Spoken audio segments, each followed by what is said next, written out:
Motoring 2010 on TSN is brought to you by Quaker State, Real Durable Oil, and Michelin, a better way forward.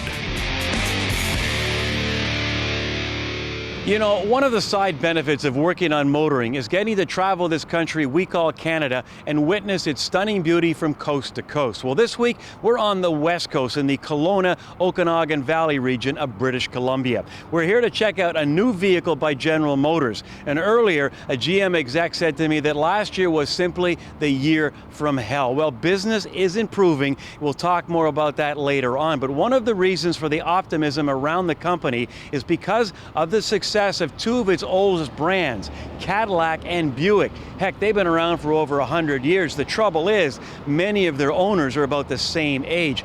General Motors is trying to change that. They've had success with the Caddy CTS and the Buick Enclave and Lacrosse. Well, they're going to join a new member to their family, and we're going to meet that new member this week, the 2011 Buick Regal. Jump in, Brad. Okay, what are we test driving this week? 1988 Buick Regal.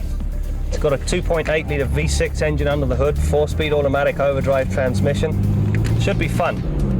Oh yeah, it's got a really rich history to draw on, but we are taking it in new directions. And you mentioned age, and we're definitely trying to get the average buyer's age down, and we think the new Buick Regal is going to take it even further than the Lacrosse and the Enclave already have. Talk about the Regal, and then you're talking about, you know, a true sports car.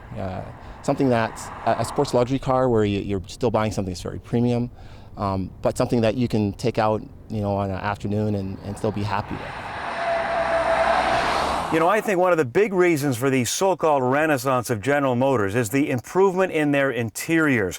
Now, I was never invited into any board meetings, but I'm thinking Bob Lutz was responsible. I mean, they hit a home run with the Buick Enclave and the Lacrosse, and they've done it again with the Regal, a real luxury feel. And you know, one thing I like about the Regal, something I look forward to when I'm in the passenger seat, and that's grabbing onto the holy handle. Well, not only do they have one on the passenger side, they also have one on the driver's side. But I'm thinking, I'm the passenger, I see the driver grabbing onto this, I'm in big trouble. Let's see how the Regal fares in the 0 to 100 kilometers. I'm not looking for that fast a speed with this car because after all, it's a large car with a small engine. About 14 seconds, it's within reason. You know, I mean, not spectacular, but for a family coupe, it's reasonable.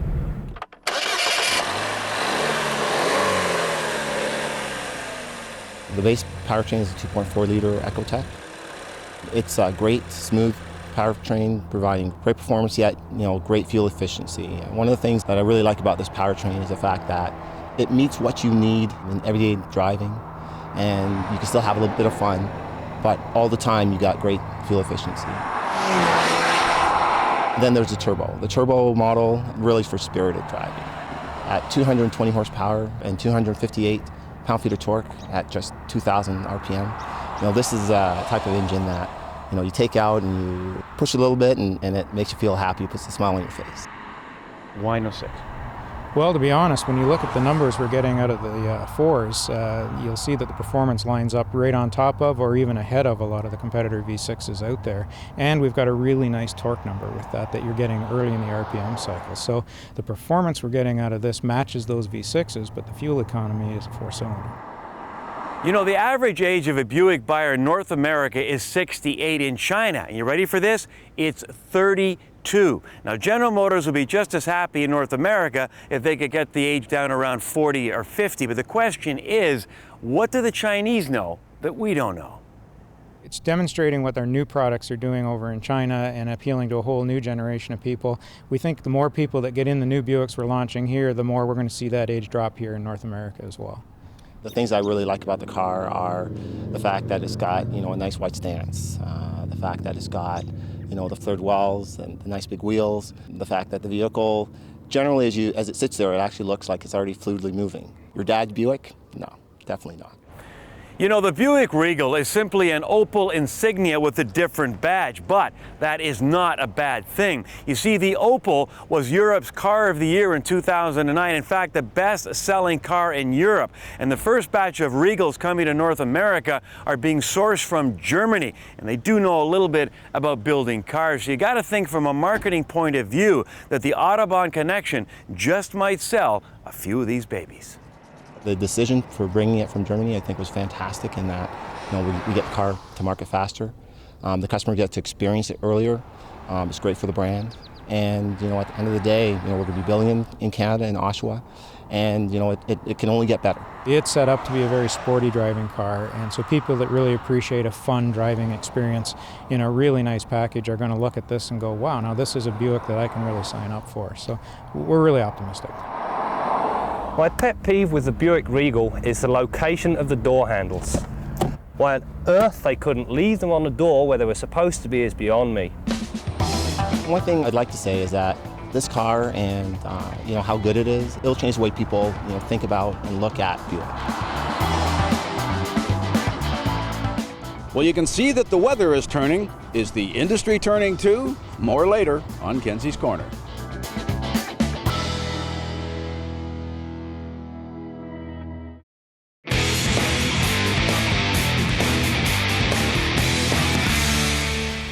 The SUV as we know it is changing. On this edition of Test Drive, the Mercedes-Benz B200 Turbo. It's not the boonie basher of old, but rather an entrant into a growing segment, the sporty urban vehicle.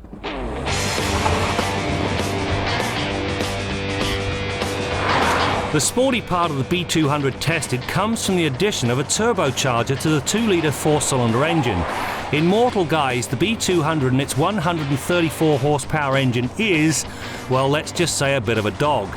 There's little in the way of pull and even less driving excitement. The turbo counters this by breathing more than a little performance into the drive. The horsepower rises to a rewarding 193. That, however, is not the key ingredient. It is the 206 pound-feet of torque that shows up for work at a low 1800 RPM that makes all the difference. It is such that the turbo puts 100k on the clock in 7.7 seconds. That's a full 2 seconds quicker than the naturally aspirated base model.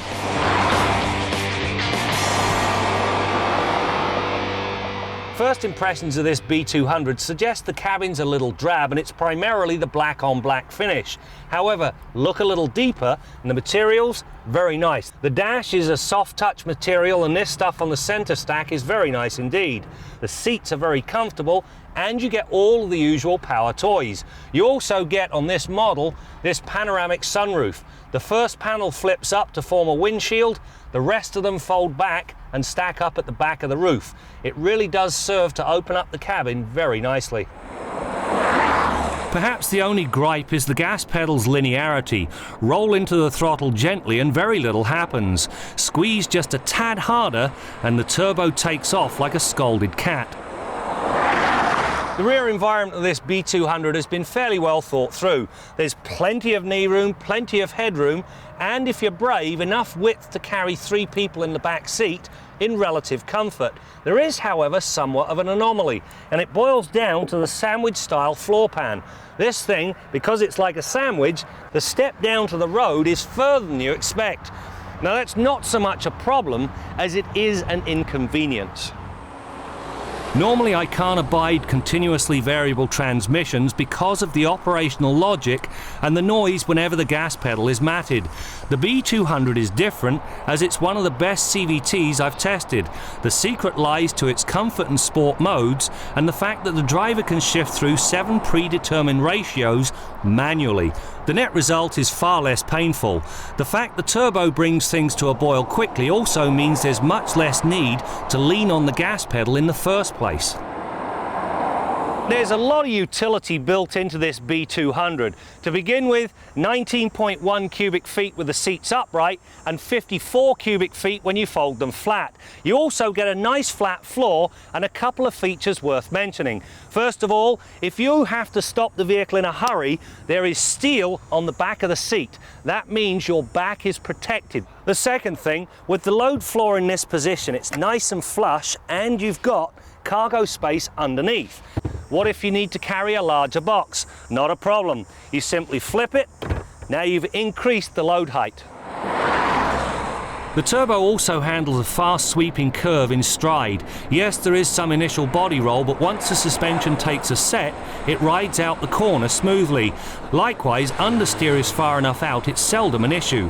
Credit the P215 45R17 tyres.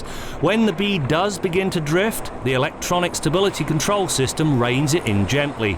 The other upside is that the ride comfort is very good. It takes a pretty gnarly road to upset the B's composure. Under normal circumstances, I'm not a fan of CVT transmissions. However, as it functions in this B200, I could actually live with it because of the various modes and the work the turbo puts in. As for the rest of it, surprising comfort, a ton of space, and the required versatility. The bottom line, this is a very good SUV. That is, sporty urban vehicle.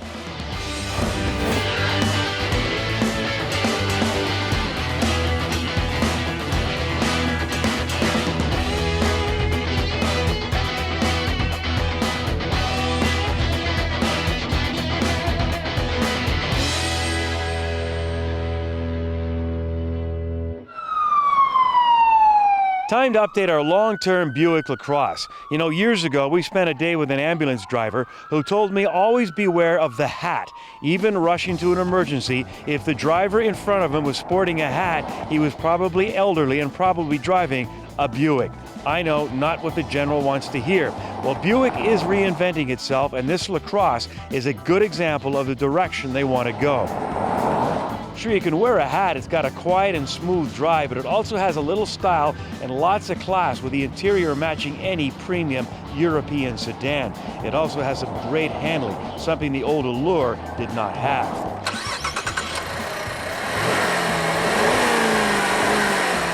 3 engines to choose from, a 2.4 4-cylinder, a 3-liter V6, and a 3.6 found in our long term.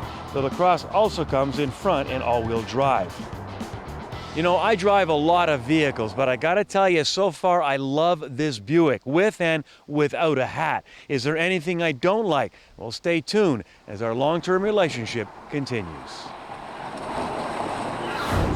Make sure you check out the motoring website at motoringtv.com. You can watch any program you may have missed. In fact, how about a trip down memory lane and see what we were driving as far back as 1988. Check out our blog, our photo gallery, and much more. It's all there at motoringtv.com.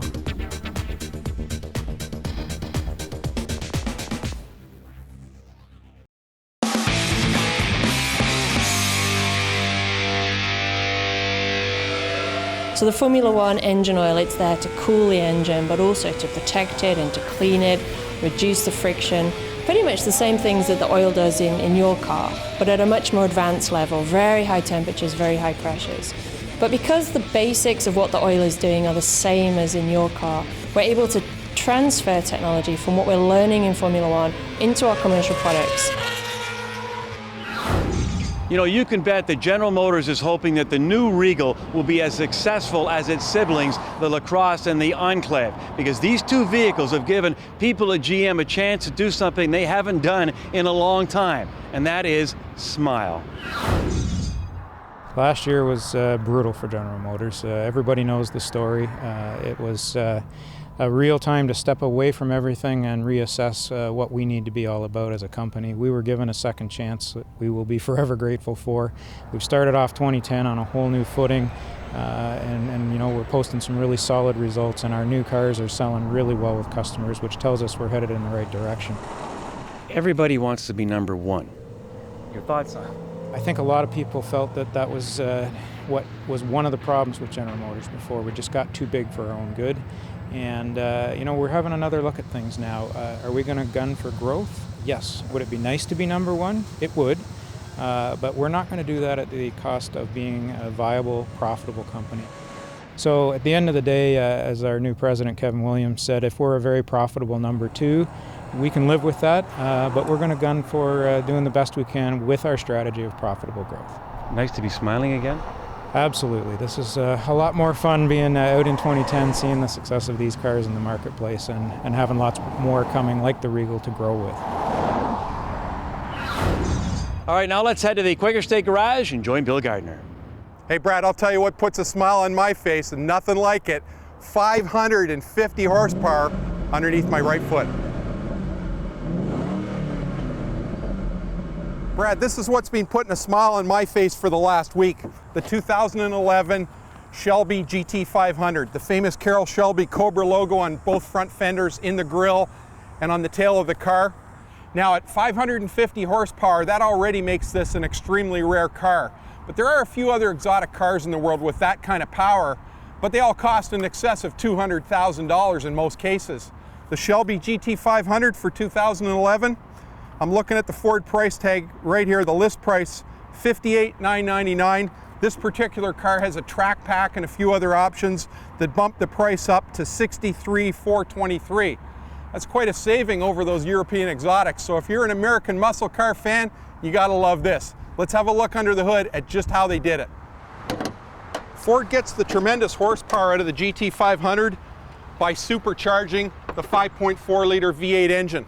Now, they've had this 5.4 supercharged V8 in Shelby's for a number of years now. The big story this year is the fact that the engine's 102 pounds lighter. Now, just going back to supercharging, basically what that involves is a belt-driven air pump located right here on the top of the engine that takes the air that's entering the engine, and instead of allowing it to just flow in by itself at atmospheric pressure, it blows it into the engine under pressure. It force feeds the engine. The more air, the more fuel you get into that engine of any given size, the more power you make. And on the 5.4 liter engine, that's what gives us the 550 horsepower. Now, it takes a special technology to produce this particular engine, and Ford has gone to the aircraft industry and looked at the aircraft industry. What they've done to drop that 102 pounds is they replaced the cast iron engine block with an all aluminum engine block. That in itself is not a huge deal. There's lots of aluminum block engines, but most of them have cast iron sleeves pressed into the cylinders. This engine is not sleeved. It's all an aluminum block, and what they do is they use this technology called plasma transfer wire arc technology. Basically, they take air and electricity and produce a 35,000 degree Fahrenheit arc in the cylinder, and they use a rotary gun in the cylinder and they blow a coating onto the cylinder walls. They roughen the aluminum cylinder walls and then blow this iron and iron oxide coating onto the walls. It's 150 micron coating. It provides a durable surface for the piston and the rings to run against. It provides great heat transfer, and it's about 8.5 pounds lighter than this block would be if it was sleeved. And of course, going back to last year's iron block, 102 pounds lighter. So you just win on every front. Now with a supercharged engine, there's some special requirements. First of all, premium fuel. You'll also see on the oil filler cap that they want you to use 5W50 synthetic oil to give that engine the protection it needs. And lastly, on the dash of this car, there's a boost gauge that tells you in pounds per square inch what the boost is at any given time when you're mashing that throttle down. It's interesting, believe me, with 550 horsepower under your right foot, when you put that throttle down, you're not looking at the dash. You better have both hands planted on that steering wheel. Get ready to steer and look where you want to go, because this thing is a wild beast, I'm telling you. It's lots of fun to drive. Till next week, I'm Bill Gardiner for Motoring 2010.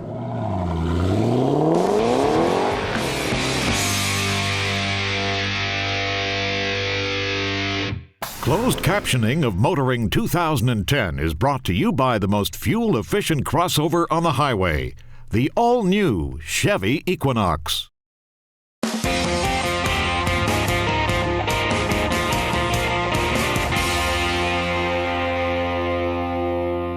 Earlier in in the show, Bill Gardiner talked about the new Shelby Mustang GT500. Now, it's no surprise that Ford builds great Mustangs. They invented the pony car concept back in the 60s. And there's also no doubt this is the best Mustang ever. Now, Government Motors back there in Oshawa, they build a pretty good Camaro, and a Chrysler, well, they've got the Dodge Challenger, which is also a nice car. Now, we know the domestics build rear-drive sporty cars because that's a segment they've always done well in. But earlier in the show, we also saw the Buick Regal. Now, that car was designed and engineered in Germany, and for the moment it's built there, but it soon will be built in Canada. This car is the Buick Lacrosse, another fine car from General Motors.